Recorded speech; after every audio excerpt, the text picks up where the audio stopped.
We have this series, Rise and Fall, and the hope of this series is that we will have a better picture of a leader, but not just a leader, but a leader worth following.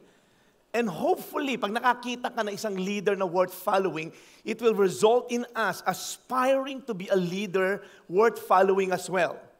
According to this book ni John Maxwell, Developing a Leader Within You, lahat daw po tayo ay leader.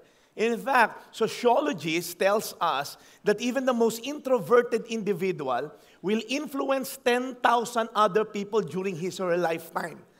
Tingnan mo yung katabi mo, tingnan mo lang. Mukha bang introvert yan? Kaya ka niyang i-influence. Maghigab lang yan, gaya ka na, di ba? I mean, some of you have no idea how much influence you have. You see, according to this research, all of us are leading whether you like it or not. Intentionally, unintentionally, you're leading. In fact, sabi, all of us are leading in some areas, while in some areas we are being led. Imagine a mom who's leading her child sa bahay. Paglabas nung bata, sa MMDA naman ang leader niya dun sa kalye. Pagpunta ng bata sa classroom, it's the teacher who's leading. So we're being led whether you like it or not. And in some areas, we're leading. Sa family, you are leading. Sa mga tatay in the house, saka sa mga husbands in the house, we are leading. Sa classroom, we're leading. You see, we're leading. Whether you're a business leader, whether presidente ka, okay, ng kung ano-anong toda, you're leading. Yeah, exactly, that's the point. Kasi akala natin ang leader mga nasa stage lang. No. Leadership is influence. Nung nagyosi ka sa tapat ng mga kapatid mo na kababata, na-influence mo na, you're a leader.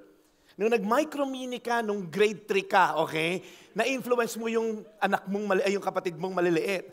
So whether you're a president of a TODA or president of the Philippines, we are leading, whether you like it or not. So it's no longer a question of, are you a leader? No, it's not the question. But here's a better question for you. Are you a leader worth following? Ibaba natin. Yon. Because it's no longer a question, am I leading or not? You're leading. A college student, ililid nila by influence yung mga high school students sa campus. Yung high school, nililid yung mga elementary. Yung elementary, tinitignan sila ng mga kindergarten. I'm going to show you some leaders on the screen and you'll tell me, these are great leaders in their own rights. But then again, you'll agree with me that there are some leaders on the screen that's not worth following. We're talking of Hitler who killed millions of Jews. He's not worth following, but he's a very charismatic leader. Ang problema sa Pilipinas, punong-puno tayo ng maraming mga charismatic na leader, makarisma, ang gagaling, mabuladas, pag eleksyon, lalo na. But it lacks the character.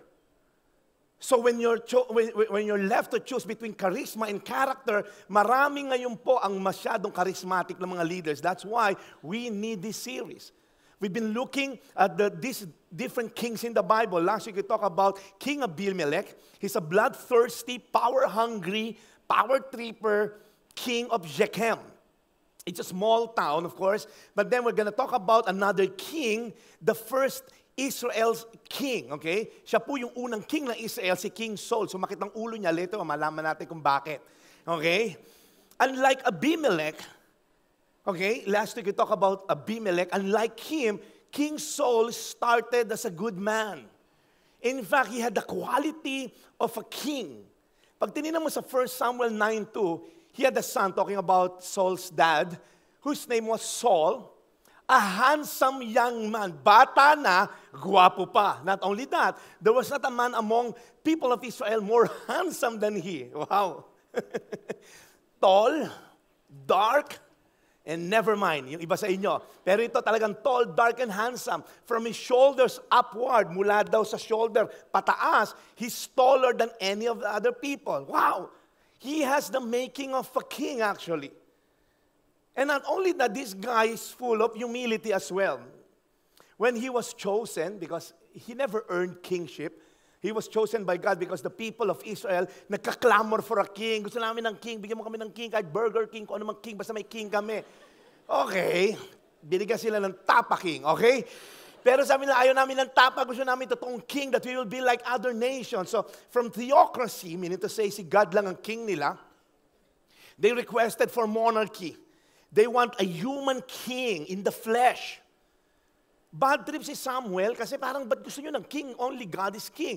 So pinagbigyan sila ni God and God chose this man, Saul. And he's humble in the beginning. Nung pinili siya, sabi ni Saul, am I not a Benjamite? From the least of the tribes of Israel, because the Benjamites were the least back then. And it's not my clan, the humblest of all the clan of the tribe of Benjamin. Why then you have spoken to me in this way? When Samuel said, you will be the next king, wow, mukhang hindi niya matanggap. And not only showed humility, this guy also showed restraint. There was a time kasi na, after niya na-proclaim ng king, may mga kumukontra. Sino ba yan? Ba't yan magiging king natin? He came from Benjamite, hello.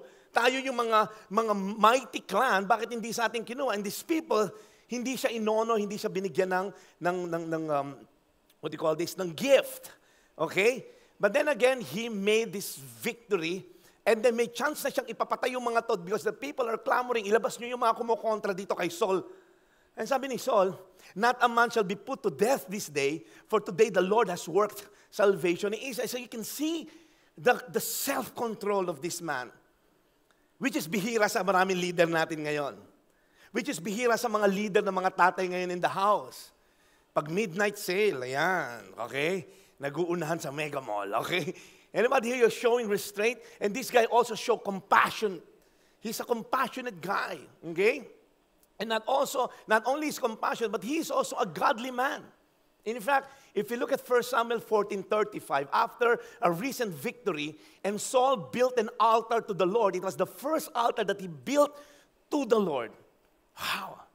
Kumbaga, panalo tong napili talaga ni God. Guwaping na, may karakter pa. Wow, di ba?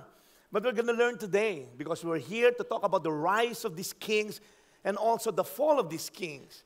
Na ito po mga human kings na to are flawed, just like you and me. That brings hope to us.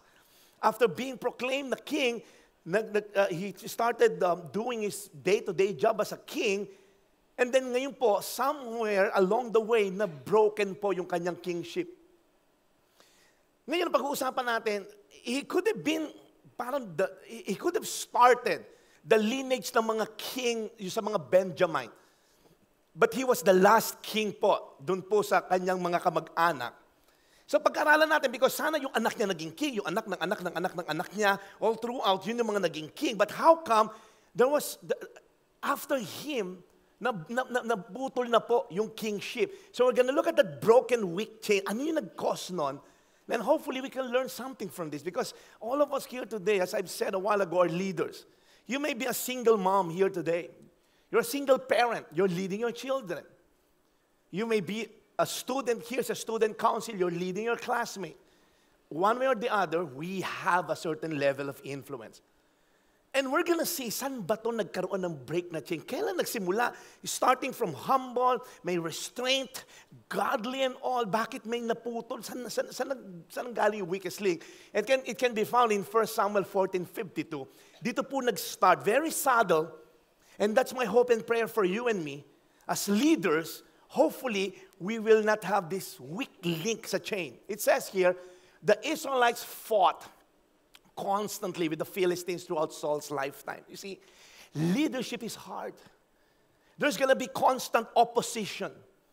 There's going to be struggles left and right. Anybody here yung mga tatay dito? Taas yung kamay nyo, mga tatay. Di ba? Ang hirap, pare. Ang hirap maging ama. Ang hirap magpalaki ng mga bata. Of course, the easiest way, bigyan mo ng iPad yan. Lalaki rin naman yan. Just add water, lalaki mga yan. That's the most passive dad. Totoo naman, ang pinakamadaling magpalaki ngayong iPad, bigyan mo ng iPad yan, tatahimik yan. Di ba? Yung mga bata, bigyan mo ng iPad, tatahimik. Di ba? Sa mall, ang tatahimik ng mga yan. Anak, nasi CR ka ba? Hindi pa, Dad. Anak, 3 days ka na dyan sa upuan na yan. Dad, may clash of clan dito, okay? And look up here. Leadership is hard. And when time gets tough, where do we draw strength from? Here's the starting point ng fall ng isang tao na to who started great. So whenever Saul observed, every time meron siyang nakikita raw, every time Saul observed a young man, okay, naghanap siya ng young, okay, who was brave and strong, he drafted him into his army. Wow. He drafted him to his army, meaning to say, he started looking for human being as a source of security. He started building his army to make him strong and para mapalakas siya. He started putting those security through human being. Every time na nakikita siyang malakas na tao, ang lakas kumain, naka-only rice, kunin mo yon, okay? Nakakita ka na ba nun yung sa mga inasal? Isang manok, pare, na merong chicken oil. Hihingi pa ng garlic at asin. 18 rice. Okay? Nung nakita ni Saul, kunin mo yan. Nakaka-18 rice. Malakas ang bodega niyan. Okay? Every time nakakakita siya, nagiging UAAP champion. Kunin mo yan. Nag-MMA, kunin mo yan. Kailangan ko sa team ko yan. And maybe some of us here cannot relate to Saul. You're a leader. Wala naman akong army. But where do you put your trust? Is it on a college diploma? Have it ever crossed your mind? A college diploma from well-known school will secure my future. Hello. I have nothing against great school. Go ahead. Pag-aralin mo yung anak mo sa magagandang school. But I'm telling you, it won't assure you of a godly husband paglaki ng anak mo. Ang dami kong kilala, graduate ng kung saang school, mga lukulukong ama. Hello. Graduate ng magagandang school, can't even handle that plastic thing, yung credit card. Wow. So if you're thinking, wala naman akong army, no. Maybe you're drafting. You're getting your sense of security. You're getting your sense of identity from a college diploma. Some of you, your bank account is somehow your young, brave, and strong man. That's where you draw your security from. Some of your career, you're so into your career. At all costs, kahit manila ako ng mga kalabang ko, kahit manila ako ng mga kaopisina ko, as long I'm fixing my eyes sa pagiging COO ng kumpanya na to, I'm gonna be good. Some of you, hindi mga ganyan. Some of you are relationships. Magkaasawa lang ako. Magiging kompleto ako. Dahil sabi ni Tom Cruise, you complete me. Hello, hiwalay na siya kay Katie Holmes. Huwag ka naniniwala sa mga Hollywood movie. That's why if you're here today, okay, this is very subtle. Whether you're a dad here, listen up, you're a mom, you're a student, you're a leader in your campus, you're a leader in your offices, what causes the break in what could have been a solid, continuing kingship nitong si Saul, his kingship could have endured sa buong clan ng Benjamites, okay? Have you ever thought of that? Jesus Christ would have come sa lineage ni Benjamin. Nitong si King Saul. He could have been the benchmark by which all the future kings could be measured.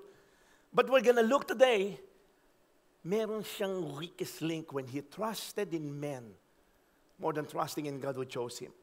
That's my prayer for each and every one of you here today. As we listen to this message, huwag tayo magkampante na I have the money, I have the right school, I have the right connection ngayong eleksyon, I have the position. Wow. The horses are made ready for battle. That's what the Bible says. But victory rests in the Lord. Let's bow down our heads. Let's pray. Naitanggalin ni Lord yung puso mo na yan na nagtatras sa tao. Lord, as we continue, Lord God, in this preaching, would you just touch the heart of these men and women, including myself, Lord God, that we will never sway our attention, Lord God, to you alone. The one who gave us life, that we will never swerve to the left or to the right, trusting in those brave, strong, whatever it is, Lord God, that will strengthen us. But apart from you, we can do nothing. So Lord, may this preaching permeate the hearts of these people na sobrang stress sa buhay because they're thinking money is the solution. Na sobrang depressed na ngayon because they're thinking a relationship will fix this. Lord, baguhin mo ang kanilang pag-iisip ngayon.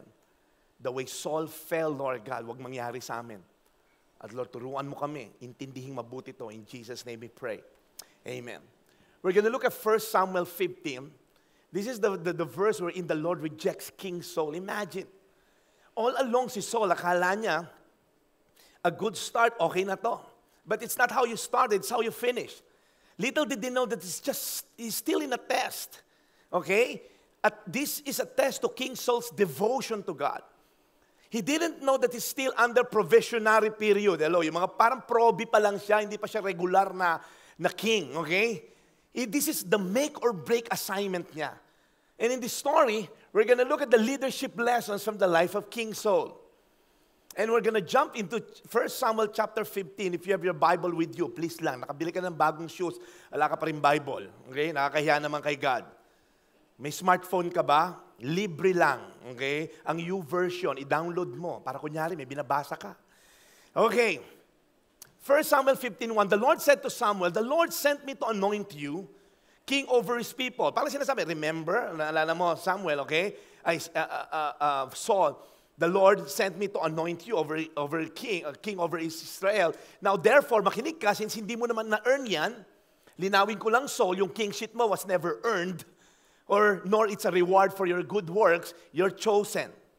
Wala kang bearing of being a king because your list, as you mentioned, naalala mo, but because the Lord has chosen you, makinig ka dahil may papagawa sa iyong Panginoon. And then, sabi rito, thus the Lord of hosts says, I have noted what Amalek did to Israel in opposing them on the way when they came out of Egypt. Makulit tong mga Amalekites na to, okay? Parang sila mga Shechemites last week. Medyo nakakalito lang yung mga pangalan. Amalekites, Shechemites, gigabytes, megabytes, kung ano-ano yan, okay? Mosquito bites, kasama na yan. Makukulit talaga yung mga yan.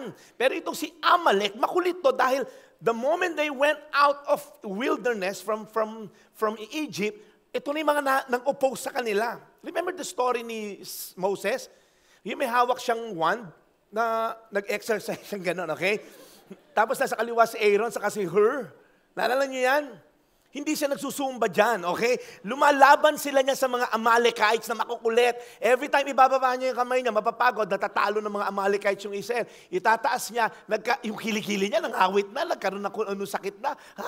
But anyway, makukulit to. Makulit to mga Amalekites na to. Sabi nga sa Exodus 17:14, then the Lord said to Moses, write this, okay? As a memorial in a book and recite it in the ears of Joshua that I will utterly blot out the memory of Amalek from under heaven. Just in case hindi nyo alam, itong mga to, they do abominable practices. They offer their own babies. That's how they worship their pagan gods. They offer their own babies. Pagka hindi umuulan ng mga ilang buwan, i-offer mo yung anak mo. Okay, iyak na iyak, i-offer mo para umulan. Mga ganon. Ganon lang kasimple. Tsaka yung ginagawa nila is really against the law of God. In Deuteronomy 25:17, remember what Amalek did to you on the way as you came out of Egypt? How he attacked you on the way when you were faint and weary and cut off your tail, those who were lagging behind you, and he did not fear God. Niremind lang ni God, nakuha na nila yung sobrang mercy ko, okay? Pinapatawad ko lang sila, pero na-reach na nila, okay? This is the time para kalusin na, patayin lahat ng mga Amalekites. So, kung si Saul, okay, ano yung assignment namin? Makinig ka, Saul, ito yung assignment mo. Now go and strike Amalek and devote to destruction all. The word is all, the key word is all that they have. Do not spare them, okay? But kill both man and woman, child and infant, ox and sheep, camel and donkey, including Shrek. Nilagay doon. Tinanggal ko lang, okay? Pati si Shrek, pag nakita mo, dedoin mo, okay? Now, listen up. Tingin kayo rito. This is actually a difficult issue. Some of you nag-check out na sa akin, ba't niya papapatay yung bata? Ba't pati bata at infant? Okay? We do not fully understand why God would command such a thing, but we trust God that He is just. At nire-recognize po natin that we are incapable of fully understanding the mind of a sovereign, infinite, eternal God. In fact, God's ways are higher than our ways and His thoughts are higher than our thoughts. Sabi sa Isaiah 55, hindi natin alam. But just to give you an idea, hindi naman po sinless ang mga bata. The Bible says, sa mother's womb pa lang, they're sinful. So before you even say, ba't pati bata? Kasi we never know because God is the beginning and the end. Baka nakita niya yung papanganak ng mga bata na to, papatayin. We'll never know. And later on, malalaman natin the consequence of not fully obeying the Lord, His God. So ang ginawa ni Saul, mabaitin naman tong king na to, he summoned the people and numbered them in Telaim. Alam niyo yun? Sa kanto lang ng Kamuning at Cubao yun, okay? So sabi niya, 200,000 men on foot. and 10,000 men of Judah. And Saul came to the seat of Amalek and lay in wait in the valley. So masunurin na king to. Yun lang mga problema. Bahala dyan sa mga Amalekites. Init na rin kami dyan. Panahon pa ng ninuno natin, makukulit na yan. Ngayon, pagkakataon na to. And Saul defeated the Amalekites. Wow. Antindi na itong si Saul. From Havilah as far as Shur, which is east of Egypt. Mission accomplished. Now, you know those movies na naiba yung background music? Alam niyo yan, di ba? Yung alam niyo na ito na yung turning point ng movie. Dun, dun, dun, dun. Ito na yon. Yung next slide, dun na iba yung movie. Kasi nung papatayin na, dala-dala na ng mga tao, ito, and he took Agag, the king of the Amalekites, alive. Wow. Again, this is just me. Sabi ko sa inyo, paribabasa kayo ng Bible nyo, maging imaginative kayo. I can just imagine, boss, nakuha namin yung King Agag, nagtatago ron sa ilalim ng batalan, sa ilalim ng kusina. Hawak na nila, no? Tapos si King Saul, alika rito, dali nyo rito yan. Palapitin nyo yan. Paglapit, iniyakap. Parang ganon. Paglapit, hindi pinatay. Sabi dito, he kept them alive and devoted to destruction all the people with the edge of the sword. So, bakit hindi niya pinatay si King Agag? And it says here, but Saul and the people spared Agag and the best of the sheep and of the oxen and of the fattened calves and the lambs and all that was good and would not utterly destroy them. Wow, may problema ngayon. Remember, the command is utterly blot them out. Lahat ng humihinga, pati kuto dun sa Shih Tzu. May Shih Tzu po, may kuto. Tumalon patayin yan, ha? Walang ihinga rito. I mean, that's the command. Hello, hindi man ako nag-iimbento rito. But then, all that was despised and worthless, they devoted to destruction. Ito, yung mga good iniwan. When Saul saw the fatness of the Amalekite sheep and the cattle, and when he considered the enhancement of his own glory, kung ipaparada niya si King Agag, because during that time, pag na-capture mo yung king, huwag mo papatayin. Kasi ipa-public spectacle mo yan, di-display mo, nakaposas, nakataling ganyan, dugo-duguan, tapos lilipan na ng mga kung anong garlands, woo, hail to the king. Yung kaaway natin, babatuhin, nakipipicture niya sa mga movie. Ganon yung gusto niya, the prestige in bringing back Agag alive. As a prisoner, he could not resist returning to have this public exhibit of his leadership. I mean, imagine for a moment. Hindi niya pinatay yung mga good. Hindi niya pinatay yung mga fattened calves. And most especially, the head, the king, hindi niya pinatay. And then the word of the Lord came to Samuel. I regret that I have made Saul king. So of course, wala naman natatago kay God. Hello, kay God ka ba nagtago? For he has turned back from following me and has not performed my commandments. And Samuel was angry and he cried to the Lord all night. So ito na, sinabi na ni God, Samuel, puntahan mo si Saul. Hindi pinatay lahat. Pati yung king hindi pinatay. So pumunta ka ron, i-confront mo. So nakita nyo na, no, yung biyahe all the way. Si Saul naman nag-i-enjoy. Yeah, hawak natin yung king and all. And Samuel rose early to meet Saul in the morning because nag-text na, okay, yung advance party. Darating yung prophet Samuel, okay? Humanda kayo. So si Saul maagang gumising. And it was told Samuel, Saul came to Carmel and behold, tingnan nyo to. Saul set up a monument for himself and turned and passed on and went down to Gilgal. From erecting altar after a victory, now he's erecting monument of himself. Nakikita niyo po ba to? Naalala niyo ba nung kayo hindi pa ganun kaayos ang buhay? Para lagi ka na kay Lord. Yung dahil wala kang makain, dito ka na lang, di ba? May libreng kape minsan pagka may mga sumogop. Pero nung kakapera ka na, nakakalimutan mo na si Lord. Yung mayabang na yung lumalaki na yung ulo mo. Nung na-promote ka unti-unti ron sa trabaho mo, parang feeling mo, galing ko talaga. Nakuha rin sa tiyaga.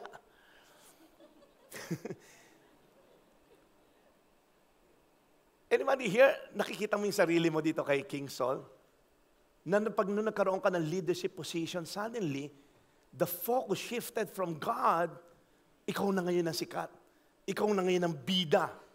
Lahat na kontrabida. And then look at the next, kwento lang tayo mga kapatid. Sandali lang na. Sabi ko sa inyo, magbasa kayo ng Bible eh. Dito lang kayo maasa ng kwento eh. Magbasa kayo pag-uwi nyo, okay? And Samuel came to Saul and Saul said to him, "Blessed be you to the Lord. I have performed the commandment of the Lord." Look at the word. Pag may binibilugan ako, tingnan nyo ha. Sabi niya, I performed the commandment of the Lord. Mission accomplished. Yan, hindi naman bingi si Samuel. Sabi ni Samuel, what then is this bleating of the sheep in my ears? And the lowing of the oxen that I hear? Ano yung naririnig ko na parang may mga sheep and oxen dyan? Ano yung narinig kong ganyan? Tingnan nyo itong pagka-selfish na itong king na ito. Tingnan nyo. Manood kayo. They, kanina I, ngayon they have brought them from the Amalekites. For the people, yung mga tao niya, spared the best of the sheep and of the oxen to sacrifice to the Lord your God. No longer our God, no longer my God.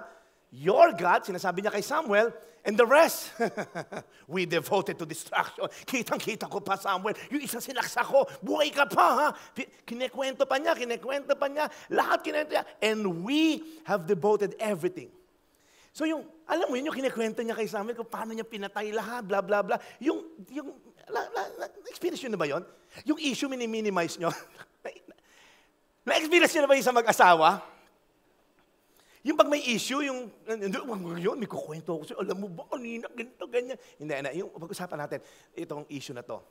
So siya, kwento ng kwento, how we killed, blah, blah, bigla si Samuel sumigaw, stop! In the name of God, hindi, before you, hindi. Sabi lang, stop, okay? Stop, okay? Tumahimik ka, Saul. Ang daldal mo. Stop, because I will tell you what the Lord said to me this night. And sabi ni Saul, speak.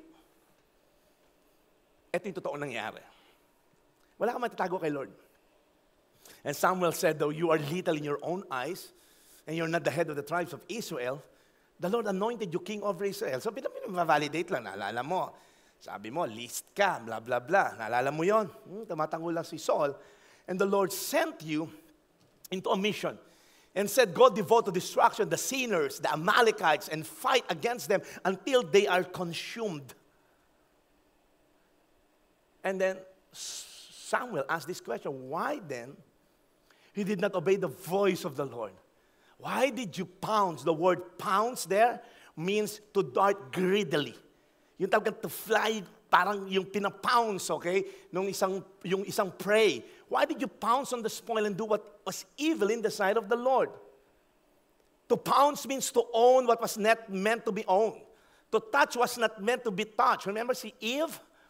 They're not supposed to taste that forbidden fruit, but they pounce on it. And si Saul, kita mo itong king na to, no? Tingnan niyo to. This is Leadership 101. And Saul said to Samuel, I have obeyed the voice of the Lord. I have gone on the mission on which the Lord has sent me. I have brought Agag, the king of Amalek, and have devoted the Amalekites to destruction. How many eyes ang nakikita nyo? 4 eyes. I. Nakita lang ako. Parang gano'n, ako na. Lagi, ginawa ko lahat to. Sabi ni Sam, ako si Samuel, bigyan na ng jacket to. Di ba parang, ang dami mo palang ginawa. So he was somehow watering down the real issue. And then when he jumped to the real issue, but, look up here, 4 eyes, but the people, from I to they, okay? But the people took the spoil, the sheep and the oxen, the best of the things devoted to the destruction, to sacrifice to the Lord your God in Gilgal. Wow.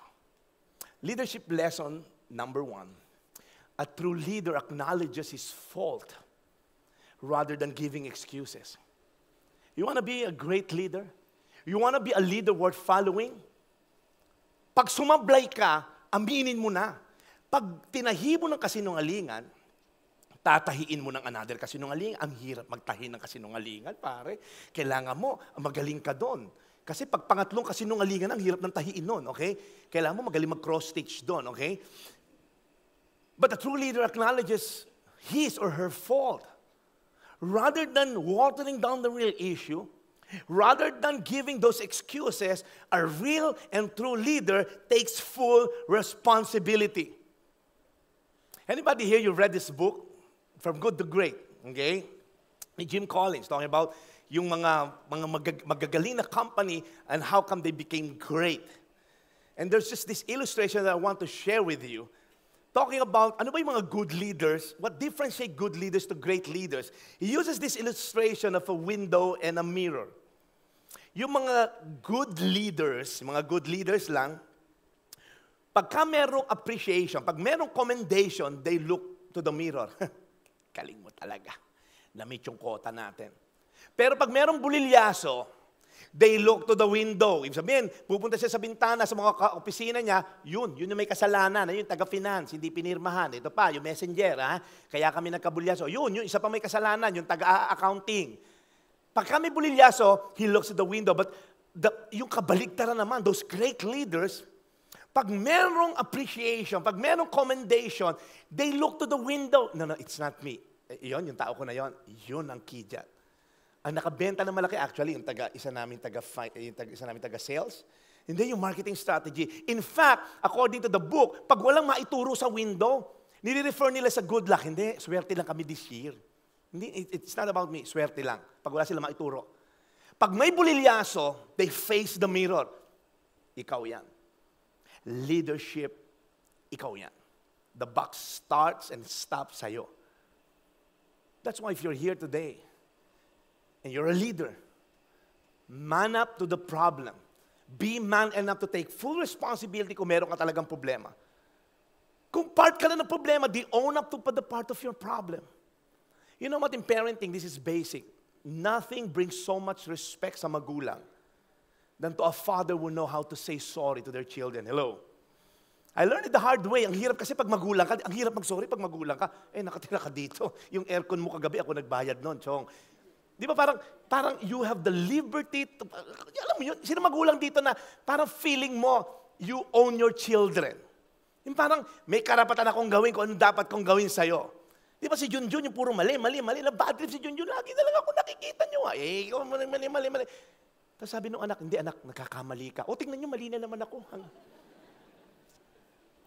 The Bible says, fathers, do not provoke your children to anger, but bring them up in the discipline and instruction of the Lord.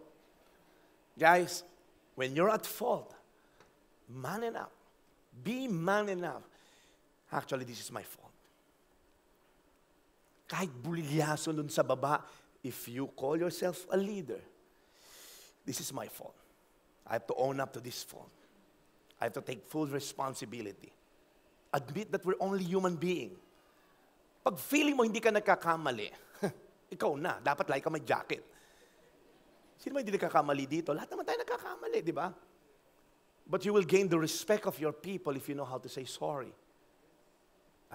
Sablay, para na-overlook ko to. Just say sorry and move on. May consequence, yes, para matuto ka next time, hindi mo gawin. But every time you condone mistakes, every time you water down those mistakes, lumalaki yon. Before you knew it, sasabog na lang yon. And then moving on, sabi dito, and Samuel said, has the Lord as great delight in burnt offering and sacrifices as in obeying the voice of the Lord? Behold, to obey is better than sacrifice. Kasi sabi niya, parang kanina ko pa naririnig. Kaya mo kinuha yung mga fattened calves, kaya mo kinuha yung mga sheep so that we can offer it and sacrifice it to the Lord. To obey is better than sacrifice. Nagtatights ka nga. Ayaw mo naman sundin si God na huwag mandaya sa tax. Hindi, nagtatights naman ako. Ano ba naman? Sobrang na mahigpit na si pastor. Oh. Puro illegal nga ginagawa ko, pero nagtatights ako. Wow. Huwag ka na lang mag-tights. Sundin mo muna si Lord. Kung walang kitain dahil malulugi, edi okay, at least sinunod mo si Lord. Kesa you're trying to fool yourself that you're sacrificing for God. Even to the very bottom, you're not obeying Him. Ang hirap maging leader, ano? Kaya lang, kailangan. Because marami naglilider-lideran lang. Maraming madadakdak lang. Yung mga naglilider-lideran lang, okay? At when rubber meets the road, when tension comes, dun talaga lilitaw yung pag-leader nun. That's why be very careful.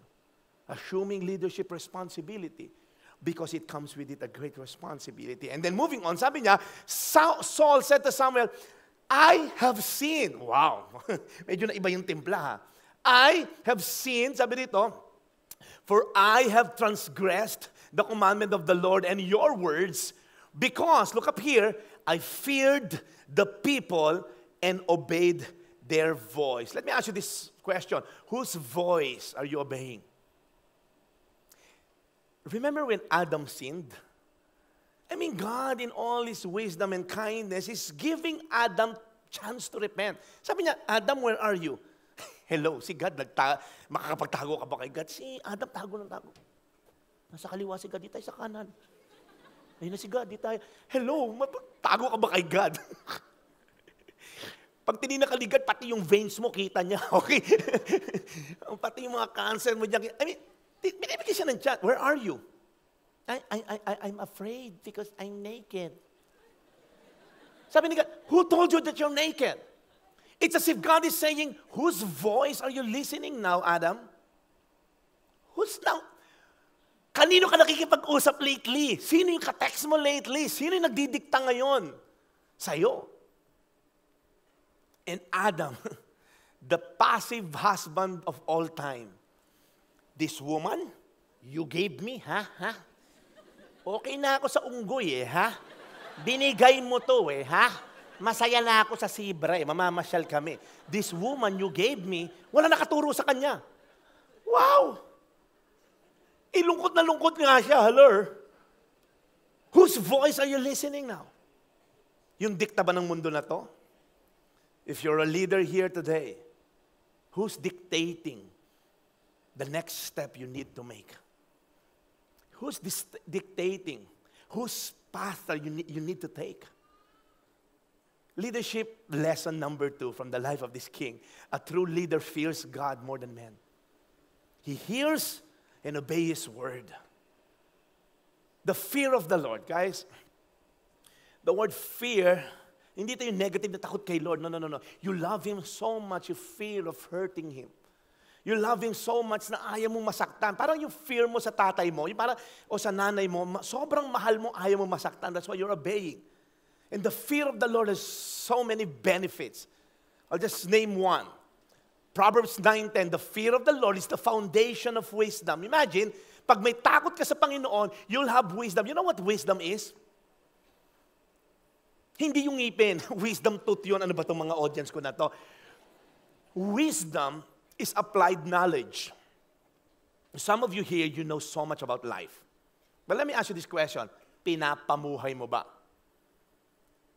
You know for a fact na dapat magbayad ng utang, but you have the wisdom to restrain. Pagkasweldo, huwag kang mangutang dahil mabayaran mo yung utang mo. In fact, kung may utang ka ngayon, bayaran mo. Wala kang karapatan manood ng sine, dapat.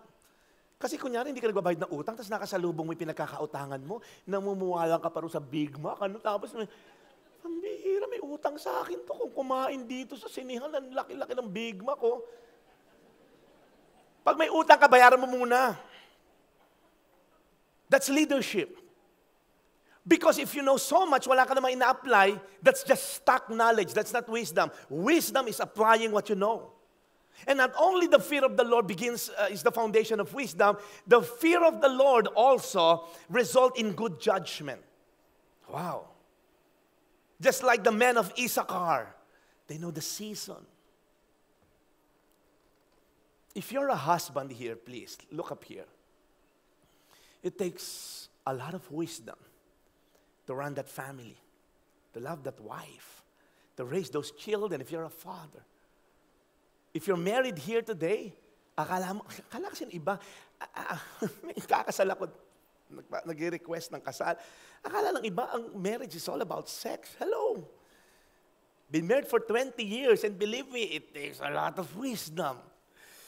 And on our knees, praying to God, because leadership requires a lot of wisdom. Now, moving on, sabi niya, I have sinned Nung pala, feeling natin, natuto na tong si Saul, I have sinned, yet, may hirit siya, honor me now before the elders of my people and before Israel. And please, Samuel, return with me that I may bow down before the Lord your God. Even then, Saul seemed more concerned about the opinion of his people than the opinion of God. Kasi kausap lang niya si Saul dito, si Samuel, nung kino-confront siya, sila lang dalawa. Pero sabi, paglabas naman natin ng tent, kunyari naman, wala nangyari. Kunyari naman yung, okay lang yan, halika rito. Nirarally niya si Samuel, paglabas naman natin, medyo hawakan mo yung kamay ko, long live the king or something. Balikan natin, review natin. Leadership lesson number 1, a true leader acknowledges his fault rather than giving excuses. Number 2, a true leader fears God more than men. And lastly, a true leader focuses on his internal condition rather than his external reputation. Makinig kayo. Ang daming leader ngayong eleksyon. Okay? From all the way to the president, to the, hanggang saan ba ngayon? Konsihal? Hanggang konsihal. They have this facade. They have this front. Okay? But Saul wants a good reputation, but he didn't want true character. A leader's downfall begins when we exalt ourselves rather than God. Kaya ang daming leader, pag nangangampanya, okay. Pag nagkaroon ng posisyon, doon nagkakatalo. Because according to my friend, Abraham Lincoln, nearly all men can stand adversity. But if you want to test a man's character, give him power. Lalabas ang totoong kulay niyan. Power is actually a great revealer. Have you seen those barangay tanod na may batuta? Kung mag-aasta parang mayor. Huy, alam mo dyan? Alis ka dyan. Huy, alis dyan. Barangay tanod na may batuta. Imagine mo maging pulis yun na may baril. Imagine mo maging congressman yon. Imagine mo maging vice president, maging presidente. That's why, akala mo mabait kayo, bigyan ka ng power, doon lalabas yan. It's easy to say na, hindi, ako napaka-humble kong tao. Kailan ka pa naging humble? Mukhang wala naging perfect ako. Wow, okay? Wow, okay? So, when power is getting stronger and stronger, the need for greater character is needed. Because nakakalunod ang power. Look up here. It's like an iceberg. Yung reputation, yun lang. But what's needed is the character. You know the bottom part of an iceberg? It sank the Titanic. That's why may makikita ka ng mga leader, tahimik lang. Pero pag nakausap mo, wow, this is a man of character. Akala ko mababribe ko, pero grabe, totoo pala itong naglilingkod sa bayan. That's why if you're here today and you're saying you're a leader, it takes more than just a good reputation and a good facade. It takes character. It takes from within. It takes really on your knees, if you're a leader, praying, God, give me the grace to govern what you have given me to govern. If you're a father, if you're a husband, if you're a single mom, if you're a single dad, if you're a student, you on your knees, pray to God, Lord, give me the grace on this leadership position that you have given me. Because pride, it says here, comes before destruction. And haughty spirits before a fall. Haughty means arrogant spirit. What was the consequence of this sin that Saul committed? Well, for one, hindi niya pinatay lahat ng Amalekites, which was commanded to him. Are you aware that when Saul died, there was an Amalekite, okay, na nagnakaw nung ano niya, yung crown niya, pati I think it's the sword or the belt, at dinala kay King David. Well, I think he wants some reward. Sabi niya, nakita ko po si King Saul. Buhay pa, kaya sinaksa ko para may reward ako sa iyo, King David. Sino ka? I am an Amalekite. Imagine, dapat pinatay na niya yun eh. So the very person nakakita sa kanya, we don't know kung pinatay niya talaga o because patay na si Saul nung nagpakamatay si Saul on his own. But then that was an Amalekite. Decades after, David and his men went to a war. Pag uwi nila ng lugar nila sa Ziklag, all the women, all the children, all the wives, kinidnap. Hulaan nyo kung sino nagkidnap. This was few decades lang, ha? Amalekites. Na dapat pinatay na kasi ni Saul. Hundreds of years after, there was this woman named Esther, the queen. And she is fighting this Haman. Si Haman, gustong i-annihilate lahat ng mga Jew. Hulaan nyo, kanino nang galing si Haman? Very good, Amalekite. Because God saw that already. Imagine, the whole Jews community, the whole Israelites could have been annihilated because of an Amalekite. Because of disobedience to a very simple command. He traded his crown to fatten calves. What? That's why if you're here today, your passivity as a leader, the consequence is huge down the road. You may be passive as a father today, believe me, yung apo ng apo mo will suffer the consequence of your passivity. Will suffer the consequence of you trusting in men more than God. The consequence ng ginagawa mo ngayon bilang estudyante, you're into pornography, you're supposed to be leading your fellow students, and you're doing what you're not supposed to be doing, you're pouncing on those women, I'll tell you, the consequence down the road, you don't want that. Recently, we had this victory weekend. Last week, actually, I was preaching here, may mga nag-victory weekend po ng mga college student natin sa baba. Total participants of 87 students. 44 male, 43 female, 86 were baptized. Ito po yung mga estudyante nire-reach out natin sa mga campuses. Ito yung mga tomador sa school na pumapasok ng lasing, pero na-share ng word ni God na bago ang buhay. And one of the requirements is to give us some testimony. I'll just read some testimony to you. Sabi rito na isang student, I was in a premarital sex type of relationship, and I was so insecure about myself. That's what those young people do. They think that having sex with their girlfriend will secure their identity. Hello. When I accepted Jesus as my Lord and Savior, I realized that what He did for me on the cross. Because of this, I trusted and obeyed Him and let go of that wrong relationship. I know that I am loved and I am God's princess. Thank you, Lord. Imagine this woman, she's going to be a great leader, I'm telling you. Because she learned how to let go of those functional savior, those idols, thinking that a boyfriend will complete me, thinking that having sex will satisfy me. But she gave her life to Christ. She's going to be a great leader someday. I can count on that. I was hopeless, malayo ako sa parents ko, and I can't go to college. I felt no one cares for me. My brother-in-law tried to harass me physically, and I felt that I'm destined to be treated the way they treated me. When I accepted Jesus as my Lord and Savior, my life was changed. I'm no longer a person who accepts that I'm a loser, but rather I'm a person who God called me to be. I also got a scholarship from real life. This woman, she's going to be a great leader someday. And lastly, I was a rebel daughter, full of pride and unforgiveness. When I heard the gospel, I have understand that I am now the opposite of what I was before. I began to love my parents and honor them. Eventually, learn to forgive, to love, appreciate others. Wow, these are our future leaders. What's the common denominator? Jesus. When they learn how to let go of those material things. You know what the Bible says? Do not make for yourself an idol because it's something that you can make. Anything that's created can be an idol.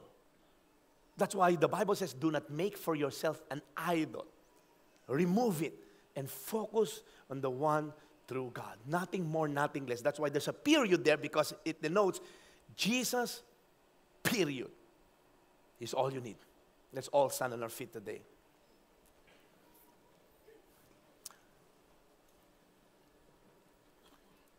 Now, if you're here tonight and parang Jeff, o nga, no? I may not be a leader, but parang feeling ko hindi naman ako leader, pero yung tatlong sablay ni Saul, parang ako yun. Ang dami ko excuses. Ba't ka bagsak sa school? Ba't ka ganito? In fact, your excuses medyo suntok sa buwan. Hindi kasi lumaki na akong ganito. Wow. Hindi kasi pinanganak kaming mahirap. Okay? Your excuses, hindi kasi yung magulang ko, ganito ako pinalaki. I get that. But if you're gonna wallow in defeat because of those excuses, you're not gonna be a leader someday. You're gonna end up as a loser and a doormat of Satan, accepting those lies. And maybe some of you here, you fear the voice of man more than the voice of God. In fact, you're living your life now because you're a man pleaser. Tingnan mo ko, ikaw to. You are compromising your faith because you'd rather have the praise of man. You'd rather please your boss kaysa please mo si God, kahit alam mong mali yung ginagawa mo. Because you're afraid, baka tanggalin ako sa trabaho, baka mangyari to. I get that. Those are real situations. But also one thing I know, the Bible says, never will I leave you nor forsake you. The only leader that we need is Jesus Christ Himself. Having this mind among yourself, which is yours in Christ Jesus, who though He was in the form of God, did not count equality with God a thing to be grasped. But Jesus Christ, verse 7, emptied Himself by taking the form of a servant, being born in the likeness of men. He, who is God, came here on earth, emptied Himself, forgo of the benefits of being God in heaven. And that's our fact. We can live life to the full as a leader worth following because we have Jesus in us. That's why if you're here tonight, we're just going to pray that the Lord will somehow inculcate this in our thinking. Lord, help me to take responsibility. Help me to obey you rather than obey man. And help me to change my inside rather having an external reputation. I want to treat my internal issues. Let's bow down our heads. If you're here today, natapat sa iyo isa sa tatlo na yon. Okay, just raise your hand and repent before God and ask Him, Lord, starting tonight, I'm going to honor you, not the voice of man. I'm going to worship you. I'm going to fear you more than the fear of man. Keep it raised. Father, we thank you for today. Thank you, Lord God, as you have called us to be leaders. As you have called us, Lord God, to be the one in command. Because you said in your word, I'm going to make it the head and never the tail. I'm going to bless the works of your hands. You will never borrow. You'll always lend to many nations. That's why today, Father, we pray to the very core, Lord God, baguhin mo kami. Tanggalin mo yung mga puso namin na nabubulok na umaasa sa mga material things. Umaasa kami sa created things, Lord God, other than trusting in you. Help us, Lord God, to the story of Saul, to remind us that only by obeying you completely can there be victory in our lives. So, Father, help us tonight. Help us, Lord God, to take this to heart because we want to be leader for you. Because there's a great commission up ahead. If you want to go make disciple of all nations, Lord, it has to be in us first. We have to be a disciple first. We have to lead. So Lord, tanggalin mo po yung mga pangit na karakter namin. Tanggalin mo, Lord, yung katamaran sa karamihan dito, Lord. Tanggalin mo, Lord, yung pagiging lax at compromiser, Lord God. Change us from the inside. Thank you, Lord. You may put down your hands. If you're a father and a husband, raise up your hand. You're a father and a husband. Come on, keep it raised. Father, we thank you for this man, Lord God. Lord, there's such a great task up ahead in raising those children in the way they should go. And Father, there are wives, Lord God, na talagang kulang sa atensyon ng asawa. Kulang sa pagmamahal. Because a lot of husbands here today are drawn to many business of this world. But Lord, tonight, would you just recalibrate our mindset, Lord? That we should focus on you alone. And Father, help the husbands in the house, Lord God, to love their wives the way you have loved your church by dying for them. Help us, Lord God, to fulfill the destiny you had for us, Lord. And being fathers as well, Lord God, teach us your ways so that we can teach them to our children as well. In Jesus' name. If you're a single mom here, or maybe a single dad, a single parent, can you raise your hand? Yes. Lord, you said in your word that you're going to be the father to the fatherless. Father, would you just minister to these men and women, Lord God? Lord, alam ko kung gaano kahirap mag-isa. We've counseled people like that, Lord. Making both ends meet, it's really hard. But now, Father, would you just give them the grace, a special grace, a double portion of your grace, Lord God, to the single parent, Lord God, that they're not going to compromise their faith. They're going to trust you all the way. They're going to honor you through their single mom and single dad. They're going to be blessed. So, Father, thank you for these men and women, Lord God, trusting you all the way in raising the child, those children, in the way they should go. And waiting for the right man or woman, Lord God, if ever. So, Lord, bless them in the name of Jesus. And lastly, if you're a student here, raise your hand. If you're a student, come on, raise your hand. Lord, in the name of Jesus, would you just extend your hands to this next generation of leaders? Lord, we pray for these young men and women. The students now, Lord God, will be the leaders of this nation, Lord God. We don't want to be the book of Judges, Lord, that one generation after those people, Lord God, nag-deteriorate na yung nation nila. But Lord, this nation will rise up because there's going to be young men and women, Lord God, who's going to stand for what is right. Keep them sexually pure and holy before you, Lord God. Give them the grace to say no to ungodliness. Teach them your ways, how to handle finances, Lord God. Make them complete by knowing that you are, Lord God, their God. That they will never have to go through material stuff to gain their identity and authority and significance. Lord, bless these young men and women. We honor you today, Lord, in Jesus' mighty name. Amen and amen and amen and amen.